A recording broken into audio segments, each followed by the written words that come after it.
ایک ہی بہن نے فرمایا کہ جنازے کو غسل دینے کا غالباً کہا تھا، یا جنازے کا اجمالی بیان، یا اگر جنازہ پڑھنے کا تھا تو میں بتا دیتا ہوں کہ وہ تو آپ جنازہ سامنے رکھیں، میت کے سینے کے سامنے امام کھڑا ہوگا، اور پھر آپ نیت کریں گے کہ میں نیت کرتا ہوں نماز جنازہ کی، ثنا واسطے اللہ تعالیٰ کے، اور درود واسطے نبی کریم صلی اللہ علیہ وسلم کے، اور دعا واسطے اس میت کے، پیچھے سے امام کے اگر پیچھے مقتدی ہیں تو، اور اللہ اکبر۔ اس میں پہلے ہر تکبیر جو ہے اس میں لازم ہوتی ہے، آپ نے اللہ اکبر اتنی آواز سے کہنا ہے کہ کان تک سنیں اور ہاتھ باندھ لیں اور ثنا پڑھیں، سبحانک اللہم وبحمدک وتبارک اسمک وتعالی جدک، اور اس میں یہ لفظ اضافی ہوتے ہیں وجل ثناؤک ولا الہ غیرک۔ اس کے بعد پھر تکبیر لگے گی، اس میں ہاتھ نہیں اٹھائیں گے، صرف پہلی تکبیر میں ہاتھ اٹھتے ہیں، اس کے بعد ہاتھ نہیں اٹھائیں گے، لیکن اللہ اکبر اتنی آواز سے کہیں گے کہ کان سنیں، اور اس کے بعد درود ابراہیمی پڑھیں، پھر اس کے بعد تیسری تکبیر لگائیں، اس میں بھی اتنی آواز سے کہ کان سنیں لیکن ہاتھ نہیں اٹھائیں گے، صرف پہلی تکبیر میں ہاتھ اٹھتے ہیں، اور اس کے بعد پھر میت کے لیے اگر نابالغ بچہ بچی ہیں الگ الگ دعا ہیں، اور بالغ اگر ہیں تو ان کے لیے ایک ہی دعا ہے، چاہے مرد ہو یا عورت، وہ دعا پڑھیں گے۔ اس کے بعد چوتھی تکبیر لگے گی، اتنی آواز سے ہی کہنا ہے کہ اپنے کان سن جائیں لیکن ہاتھ نہیں اٹھائیں گے، اور جیسے ہی چوتھی تکبیر ہوتی ہے، اب چونکہ کچھ پڑھنا نہیں ہے، جس تکبیر کے بعد کچھ پڑھنا ہوتا ہے ہاتھ بندے رہیں گے، جس تکبیر کے بعد اب کچھ نہیں پڑھنا فوراً ہاتھ کھول دیں گے، دونوں ہاتھ کھول کر پھر السلام علیکم ورحمۃ اللہ، السلام علیکم ورحمۃ اللہ، سلام ہاتھ کھولنے کے بعد ہے۔ لیکن بہرحال اب لوگوں کو اس سنت پتہ نہیں ہوتی، ہاتھ باندھے باندھے کر رہے ہوتے ہیں، کوئی کہتا ہے کہ پہلے ایک طرف سلام پھرے تو ایک ہاتھ کھول دیں، پھر دوسری طرف سلام پھرے دوسرا ہاتھ کھول دیں، یہ کوئی سنت نہیں ہے، سنت ہے کہ آپ دونوں ہاتھ چھوڑ دیں اور پھر دو طرف سلام پھیر دیں، تو یہ جنازے کا اجمالی بیان۔ اور یہ کہتے ہیں کہ غسل جو ہے، کسی نے کہا کہ اگر آپ غسل دیں میت کو یا کفن پہنائیں تو ہاتھ پہ دستانے ہونے چاہیے، تو غالباً یہ غاسل کے بارے میں ہے کہ انہوں نے پوچھا ہے کہ جو غسل دینے والا ہے کیا اس کے لیے دستانے پہننا ضروری ہوتا ہے؟ دیکھیں یہ بھی ایسا ہی مسئلہ ہے کہ کسی بیچارے جس کو مسئلہ معلوم نہ ہو اس نے یہ بتا دیا ہے، ایسا نہیں ہوتا۔ یہ ضرور ہے کہ جب آپ کفن لے کر آتے ہیں تو اس میں دو تھیلی طرح کی تھیلی ہوتی ہے، بلکہ ایک ہی تھیلی ہوتی ہے بعض اوقات تو، جس میں ایک ڈوری سی بھی باندھی ہوتی ہے، اسے ہاتھ پہ چڑھا کر آپ اس ڈوری کو باندھ لیں، لیکن یہ ہوتی ہے استنجا کروانے کے لیے، مٹی کے ڈھیلے ہوتے ہیں، یا آج کل تو روئی رکھی ہوتی ہے، اس میں میت کا ستر نہیں دیکھ سکتے ہیں، یاد رکھیں نبی کریم صلی اللہ علیہ وسلم نے حضرت علی رضی اللہ تعالیٰ عنہ سے فرمایا کہ اے علی، مردے کا ستر دیکھنا یا اس کے ران پہ نگاہ ڈالنا ایسے ہی ہے جیسے زندہ کی ران پر نگاہ ڈالنا۔ یہ بہت غلط طریقہ ہوتا ہے کہ لوگ سمجھتے ہیں کہ شاید ہمارے لیے غسل دیتے ہوئے میت کا ستر دیکھنا جائز ہے۔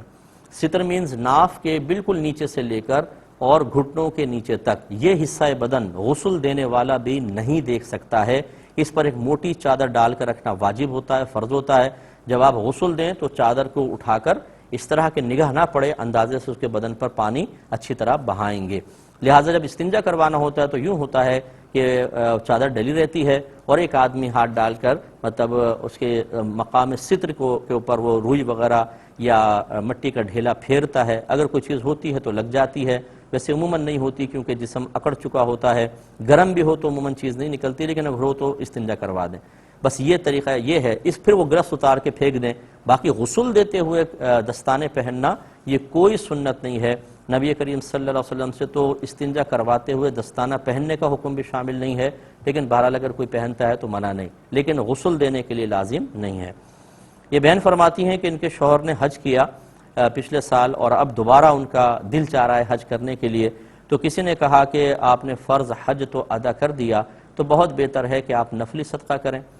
اتنا حج کا خرچہ یہاں پر دے دیں، اور وہ کہتی ہیں کہ ہم ویسے نفلی صدقہ علیحدہ بھی دیتے رہتے ہیں، تو کیا حکم شرع ہوگا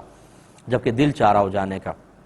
دیکھیں مسئلہ یہ ہوتا ہے کہ اس میں یہ ضرور ہے کہ اگر آپ کے سامنے کوئی ایسی صورتحال ہے کہ آپ نفلی حج کر لیں، یا کوئی انتہائی محتاج غریب رشتہ دار ہے اسے پیسہ دے دیں، یا اور کسی جگہ پر دینی بہت سخت ضرورت ہے وہاں پیسہ آپ دے سکتے ہوں، تو پھر تو حکم شرعی ہوگا کہ نفلی حج کو ترک کر کے اس غریب کی امداد کریں، یا اس دینی مسئلے میں یا معاملے میں آپ پیسہ دیں، یہ افضل اور اولیٰ ہے۔ ان کو نظر انداز کر کے نفلی حج اپنے صرف نفس کی تسکین کے لیے کرنا یہ مناسب نہیں ہوگا، یہی عمرے کا بھی حکم ہے۔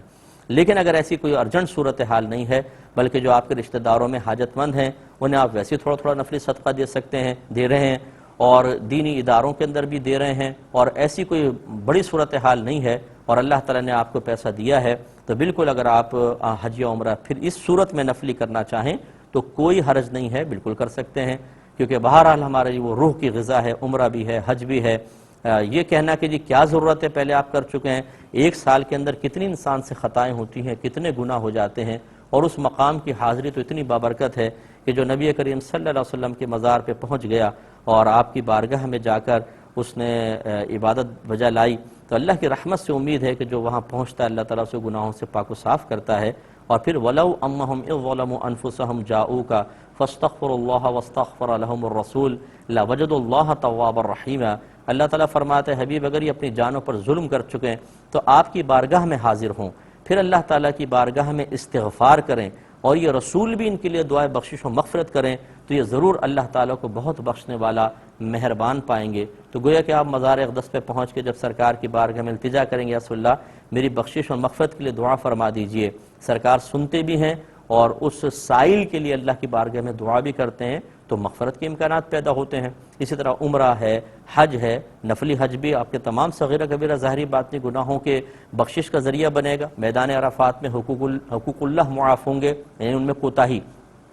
اور مزدلفہ میں پہنچیں گے تو حقوق العباد میں جتنی کوتاہی ہوئی اس کا گناہ معاف ہو جائے گا۔ اور ایک سال میں بعض اوقات ایسا ہوتا ہے ایک آدمی ساری زندگی اچھا رہتا ہے لیکن کبھی اس سے ایسا گناہ سرزد ہو جاتا ہے، ایسی خطا ہو جاتی ہے کہ اس کے لیے آخرت کی بربادی کا سا امکان پیدا ہو جاتا ہے، تو پھر یہ بالکل کوئی معاذ اللہ کوئی بیکار چیز نہیں ہے کہ یہ نفلی حج کا کیا فائدہ اور عمرے کا کیا فائدہ، اس کے بہت فائدے ہیں۔ لیکن مسئلہ وہی ہے کہ جب دو ضرورتیں سامنے آ جائیں اور ایک بڑی حاجت اور بڑی ضرورت موجود ہو اس کو نظر انداز کر کے پھر دوسری طرف چلے جانا انسب نہیں ہوتا۔ ہم تو ہمیشہ تلقین کرتے ہیں اس لیے بہت بہتر ہے اگر کوئی غریب ہے، رشتہ دار کو زیادہ مدد کی ضرورت ہے، کوئی اداروں میں یا کسی ایسی جگہ دینا ہے کہ جہاں دینی بہت زیادہ مصلحت اور ضرورت موجود ہے، پھر اس نفل کو قربان کر کے اس مقام پر آپ پیسہ دیں۔ امید ہے کہ آپ بات سمجھ گئے ہوں گے۔ انہوں نے فرمایا کہ بعض لوگ ایسے ہوتے ہیں کہ گھر والوں کی چیزیں بلا اجازت استعمال کر لیتے ہیں لیکن دوسروں کو اپنی چیز استعمال کرنے نہیں دیتے۔ اب اگر اس کی اجازت کے بغیر اس کی چیز اس نیت سے استعمال کر لی جائے کہ یہ بھی تو ہماری کرتا ہے تو کیا حکم شرع ہوگا؟ دیکھیں اگر کوئی گن پوائنٹ پہ موبائل چھین رہا ہے تو یہ سوچ کر کہ یہ چھین رہا ہے تو میں بھی چھیننا شروع کر دوں، یہ شرعاً جائز تو نہیں ہوگا نا۔ تو اس لیے اگر وہ غلط کر رہے ہیں تو آپ اجتناب کریں، آپ وہ غلطی نہ کریں۔ بلا اجازت کسی کی چیز استعمال کرنا جبکہ سامنے والے کے قلب میں ناگواری پیدا ہو یہ گناہ ہوتا ہے۔ ہاں اگر ناگواری پیدا نہ ہو، جیسے گھر میں بھائی بہن ایک دوسرے کی چیزیں استعمال کرتے رہتے ہیں، ماں باپ استعمال کرتے ہیں، جوائنٹ فیملی کے اندر بھابیاں اور نندے ایک دوسرے کی چیزیں استعمال کر رہے ہیں اور برا کوئی نہیں مان رہا، جیسے کچن کے اندر برتن سب کے رکھے ہوتے ہیں، جہیز وغیرہ کے سب یوز کر رہے ہیں اور برا نہیں مانا جا رہا تو استعمال بالکل جائز۔ لیکن اگر ناگوار گزر رہا ہے، ایسی چیزیں ہیں کہ منع کر دی گئی ہیں لیکن پھر بھی استعمال کر رہے ہیں تو گناہ ہے۔ اب اس کی بھی ایسی ہی چیزیں استعمال کرنا جو کہ ہم کریں تو وہ ناگوار محسوس کرے وہ بھی گناہ ہوگا۔ تو ہمارے لیے کسی گناہ کا ارتکاب کے لیے دلیل کسی کا گناہ یا کسی کا برا فعل نہیں بن سکتا ہے کہ جی ہمارے لیے جائز ہے کیونکہ وہ بھی ایسا کرتا ہے، ہمیں اجتناب کرنا چاہیے۔ گویا کہ آپ کو اجتناب کرنا چاہیے، اس کی چیزیں استعمال نہ کریں، ہاں اس کو سختی سے منع کریں یا پھر اس کو بڑوں کو فیصلہ کروائیں کہ وہ یہ کہیں بھی جب تم دوسروں کو استعمال کرتے ہو تو اپنی بھی کرنے دو۔ لیکن اس کے باوجود پھر بھی اگر بڑے بھی فیصلہ مسلط کر دیتے ہیں اور اس کے دل میں ناگواری پیدا ہو اور وہ راضی نہ ہو تو پھر ہمارے لیے اس کی چیزیں استعمال کرنا جائز نہیں ہے۔